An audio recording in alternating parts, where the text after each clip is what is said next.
What is short selling? This video explains short selling in the stock market in simple terms. To understand how short selling works, let's start with getting familiar with the terminology of long positions versus short positions.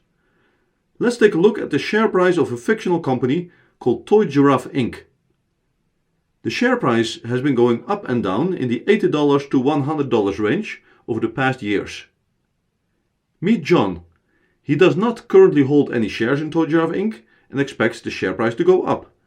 John is going to take a long position. Meet Jane. She does not currently hold any shares in Toy Giraffe Inc.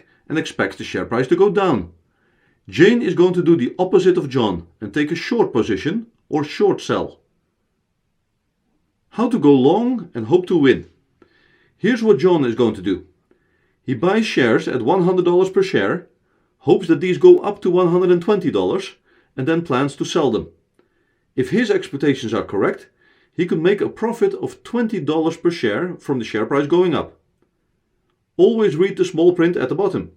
The $20 per share is John's profit before any commissions, fees, or interest that he pays to his broker or bank. John's investment strategy by taking a long position is try to buy low and sell high. How to go short and hope to win.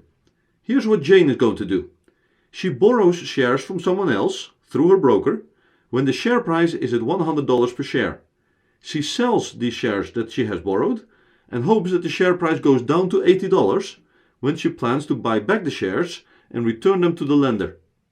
That's how short selling is intended to work. If her expectations are correct, she could make a profit of $20 per share from the share price going down. Once again, read the small print at the bottom. The $20 per share is Jane's profit before any commissions, fees, or interest that she pays to her broker or bank. Fees on short selling could be higher than on holding a long position. Jane's investment strategy by taking a short position is try to sell high and buy low. Even though John and Jane have different expectations of the future share price, there can only be one actual share price. Let's assume that 1 year from now, the share price is $120. In that case, John will gain and Jane will lose. John bought the shares at $100 per share and sold at $120, earning $20 per share. Jane sold the shares at $100 per share, buys them back at $120, losing $20 per share. The opposite could also occur. Let's assume that 1 year from now the share price is $80. In that case, Jane will gain and John will lose. John bought the shares at $100 per share and sold at $80, losing $20 per share. Jane sold the shares at $100 per share, buys them back at $80, earning $20 per share. Let's test for a more extreme scenario. Toy Giraffe Inc. goes bankrupt and the share price becomes zero. John bought at $100 and sells at $0, losing $100 per share. Luckily for John, his loss is maximized at the original amount he invested. Jane makes a significant gain. She sold the shares she borrowed at $100, buys them back at $0, and gains $100 per share. Jane's gain is limited to the difference between the current share price and $0. Let's test for an extreme scenario in the opposite direction, which shows that the risk profiles of long positions and short positions are not symmetrical. Toy Giraffe Inc. does very well. The share price skyrockets to $1,000 per share.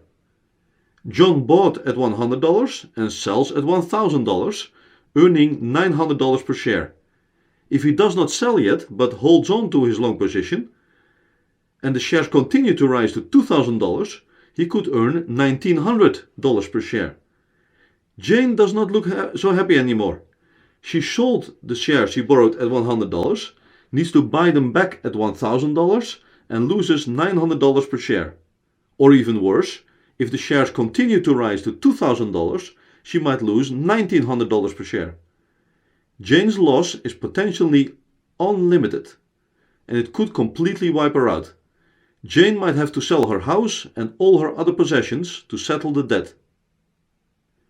In summary, going long means that you expect the share price to go up and take a position accordingly.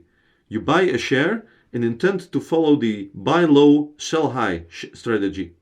Your loss is limited as you could lose only the original amount you invested. Your gains are unlimited if the share price continues to rise. Going short or short selling means that you expect the share price to go down and take a position accordingly. You sell a share that you borrowed and intend to follow the sell high, buy low strategy. Your gains are limited because the best thing that could happen to you is for the company to go bankrupt and its shares to sink to zero. Your loss is unlimited as you could lose many times the original amount of your short position. I hope you enjoyed this explanation and discussion of short selling. If you enjoyed this video, then please give it a thumbs up. On this end screen, there are a few suggestions of related videos you can watch next. Please subscribe to the Finance Storyteller YouTube channel. Thank you.